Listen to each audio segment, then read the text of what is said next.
The universe has long captivated us with its immense scales of distance and time. How far out does it stretch? Where does it end? And what lies beyond the star fields and the streams of galaxies that extend as far as telescopes can see? These questions are beginning to yield to a series of extraordinary new lines of investigation and to technologies that are letting us peer not only into the most distant realms of the cosmos, but at the behavior of matter and energy on the smallest of scales.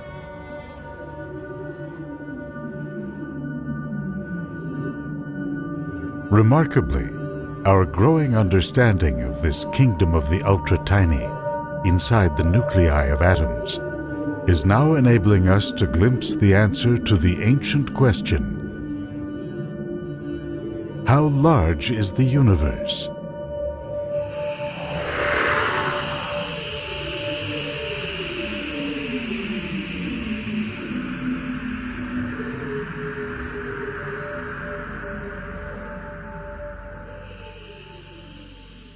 In ancient times, most observers saw the stars as a sphere surrounding the earth and as the home of deities.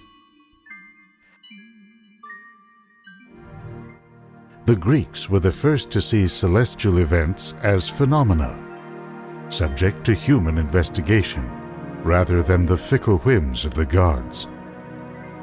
One philosopher and skywatcher named Anaxagoras suggested that meteors are made of materials found on Earth and therefore might have even come from the Earth.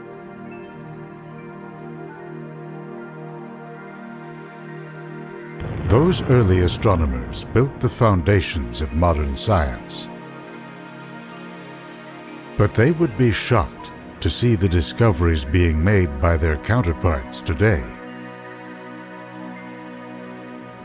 The stars and planets that once harbored the gods are now seen as infinitesimal parts of a vast scaffolding of matter and energy that extends far out into space. Just how far began to emerge in the 1920s.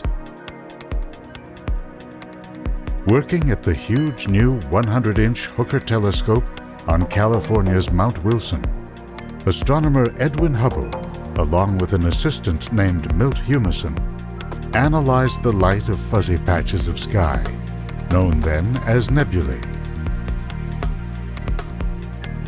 They showed that these were actually distant galaxies located far beyond our own. Hubble and Humason discovered that most of them are moving away from us. The farther out they looked, the faster these objects are receding. This fact, now known as Hubble's law, suggests that there must have been a time when the matter in all these galaxies was together in one place. Everything that astronomers saw in their increasingly large telescopes would have dated back to a singular beginning, now called the Big Bang. That the universe could expand had been predicted back in 1917 by Albert Einstein. Except that Einstein himself didn't believe it until he saw Hubble and Humason's evidence. Einstein's general theory of relativity suggested that galaxies could be moving apart because space itself is expanding. So when a photon gets blasted out from a distant star, it moves through a cosmic landscape that is getting larger and larger, increasing the distance it must travel to reach us. So how large the cosmos has gotten since the Big Bang depends on how long it's been growing, in addition to its expansion rate. Recent precision measurements gathered by the Hubble Space Telescope and other instruments have brought a consensus. that the universe dates back 13.7 billion years. In that time, a beam of light would have traveled 13.7 light years, or about 1.3 quadrillion kilometers.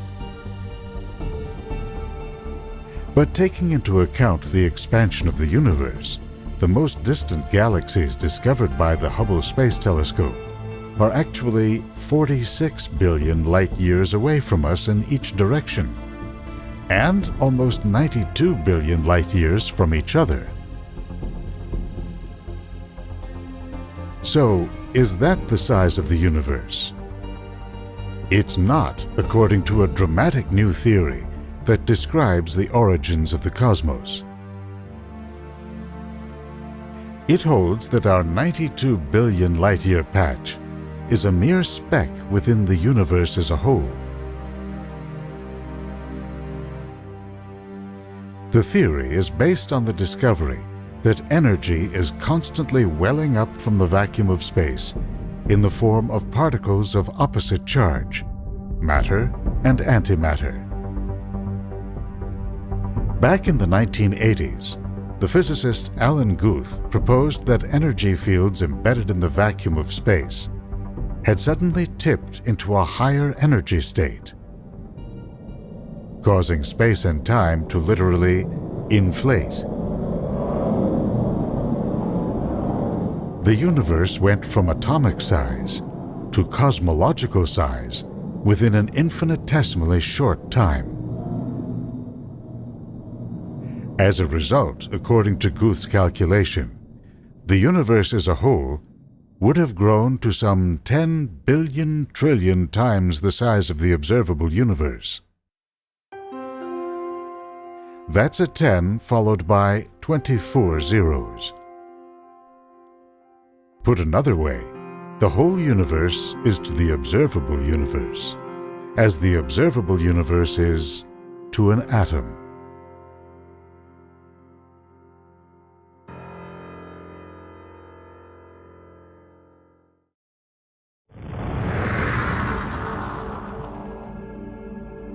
The incredible fury of cosmic inflation helps explain the immense size and smoothness of the universe.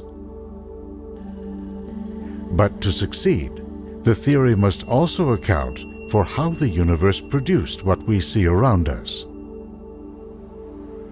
All those stars and galaxies and clusters of galaxies, and ultimately, us. Scientists are now attempting to piece together the chain of events that launched our universe in its earliest moments by generating what you might call a little bang. At the Brookhaven National Lab in New York State, they are blasting gold atoms in opposite directions down tunnels almost 2.5 miles long. When these atoms reach velocities just short of the speed of light, they are sent into a violent collision. A fireball erupts, reaching a temperature exceeding 2 trillion degrees centigrade. As far as we know, the last time anything in our universe was that hot was about 1/1,000,000th of a second after its birth. What interests the scientists is the splatter of subatomic particles, a superhot soup of quarks and gluons that theory says gave rise to matter as we know it. In initial tests, this quark-gluon plasma has shown a crucial property: extremely low viscosity or resistance to flow. Scientists call it a perfect liquid. To grasp its importance, we go back to those primordial energy fields that the theory says spawned the Big Bang. The thinking is that those fields contain tiny fluctuations that were blown up to huge size during inflation. In the ultra-dense quark-gluon mix, These fluctuations generated pressure waves, or ripples. As the universe evolved, these ripples gave rise to variations in the density of matter. Amazingly, the imprint of those primordial ripples is out there today, in a faint signal discovered accidentally back in the 1960s. Working for the Bell Telephone Company, physicists Arno Penzias and Robert Wilson had built a giant horn-shaped antenna. But wherever they pointed, the contraption picked up excessive noise in the microwave portion of the electromagnetic spectrum. That noise turned out to match a prediction made years earlier, that in the wake of the Big Bang, the universe was filled with a cloud of extremely hot gas that scattered all light. As the universe cooled, the cloud dissipated. Light then shone through. Over time, the spectral signature of this light would have shifted as the universe expanded and cooled to what Penzias and Wilson detected. What they'd heard was the echo of the Big Bang. This image shows the smooth contours of the light recorded by the Bell team. Scientists would have to look closer to find the imprint of cosmic inflation.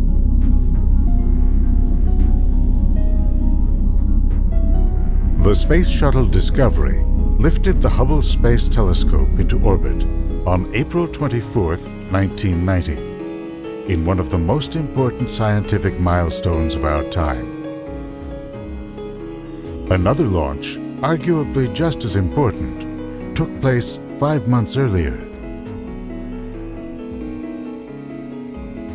The Cosmic Observation Background Explorer, COBE for short, was sent up to take a harder look at the microwave radiation discovered by Penzias and Wilson. The results came out 2.5 years later. The light of the early universe contained a pattern of hot and cold spots. In this image was nothing less than the origin of all we see around us today, smooth on a large scale, but with significant clumps, from which gravity would form gas clouds,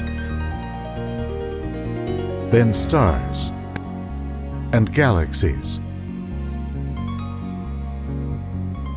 With this cosmic template in hand, astronomers set out to discover how the patterns and dimensions of the universe evolved over time. In an age of computer-controlled telescopes and automated observing, astronomers could now launch huge international collaborations with the goal of mapping a large fraction of the universe in 3 dimensions.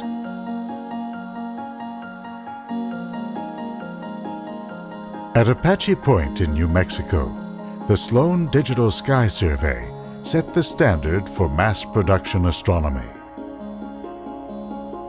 A series of steel plates are drilled with holes that exactly match the location of galaxies in the night sky.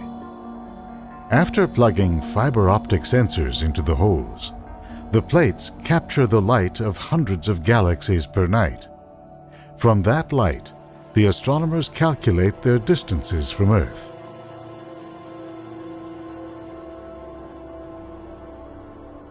Another survey is named the 2-micron All-Sky Survey, or 2MASS, after the frequency of infrared light its detectors are tuned to capture.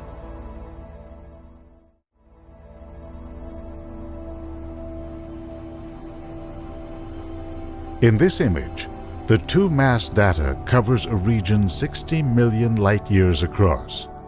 The local group of galaxies, including the Milky Way, are in the center. This is our intergalactic neighborhood. jump further out to a region about 200 million light-years across. Our location is linked to the densely packed Virgo supercluster, the nearest intergalactic city. You can see the full breadth of our local region of the universe. Galaxies line up in walls and arcs. Beyond them are sparsely populated voids, the rural cosmic countryside.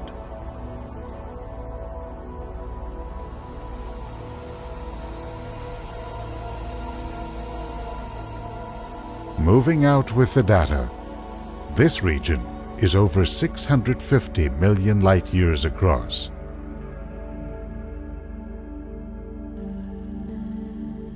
Then almost 2 billion. 3.2 billion. And finally, out to a region 6.5 billion light-years from end to end, the cosmic continent. In the middle of it all, our galaxy, so immense from our earthly perspective, is less than a speck.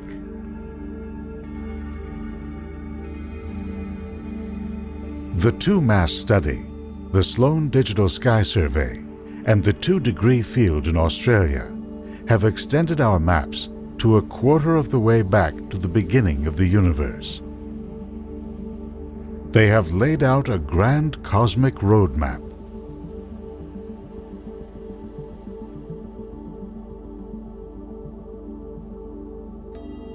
COBE's successor, the Wilkinson Microwave Anisotropy Probe, or WMAP, was launched to scan the early universe for the fine-scale origins of this cosmic atlas.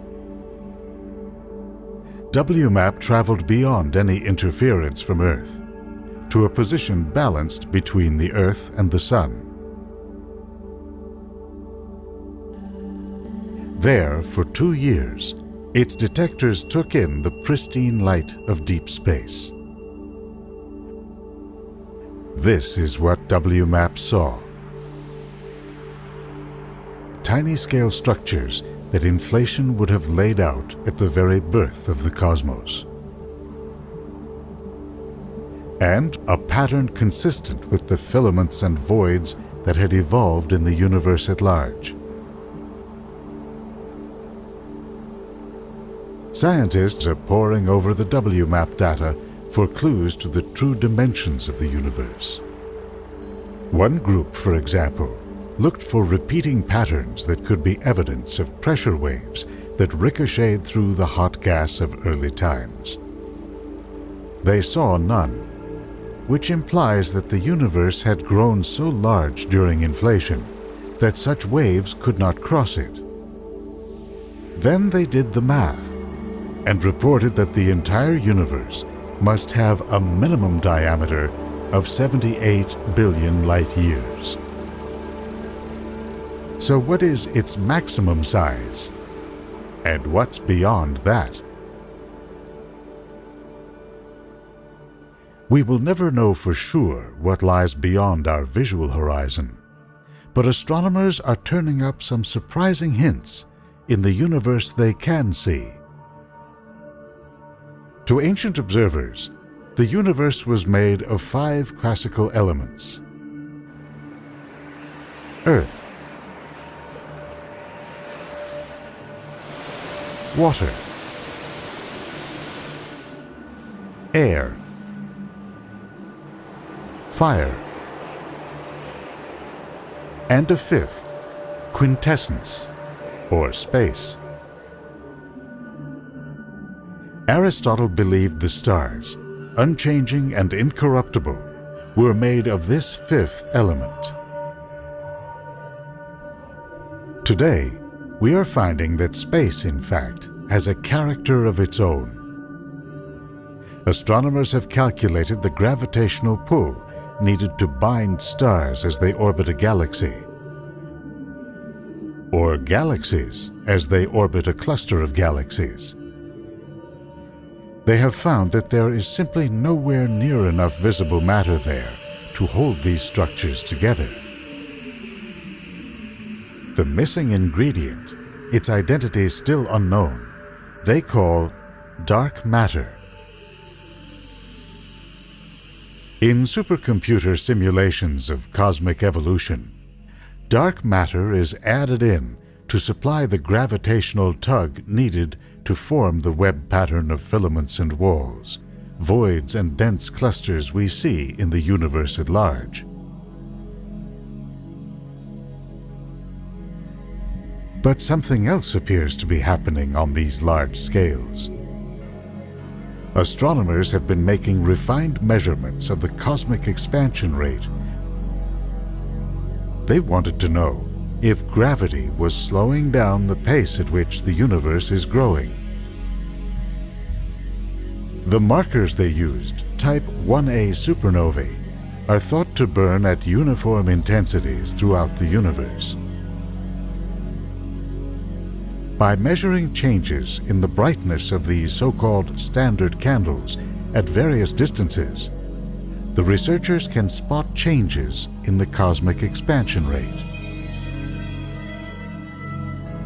To their surprise, the data showed that the universe as a whole is not only expanding, it's actually accelerating outward. The culprit is thought to be energy welling up from the vacuum of space, similar to what occurred in the early moments of the Big Bang, causing cosmic inflation. By emerging in minute quantities everywhere, it is pushing space outward across the whole universe.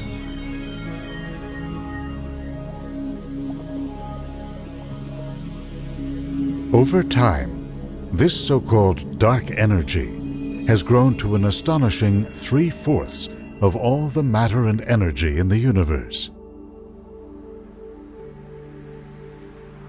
With data like this pointing to an underlying dynamic within our universe, some scientists are thinking of the cosmos in far broader terms than ever before. There is a version of inflationary theory, for example, that suggests we live in one of many universes that may coexist side by side but do not touch one another. Like bubbles, they are continually rising up and expanding across the oceans of infinity. Just 500 years ago, in Galileo's time, many people looked out into space and saw a universe of lights centered on the Earth. The invention of the telescope revealed stars far from our planet.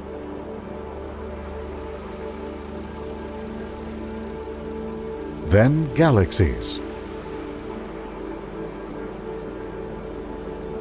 clusters of galaxies, and beyond them, vast walls and filaments of matter.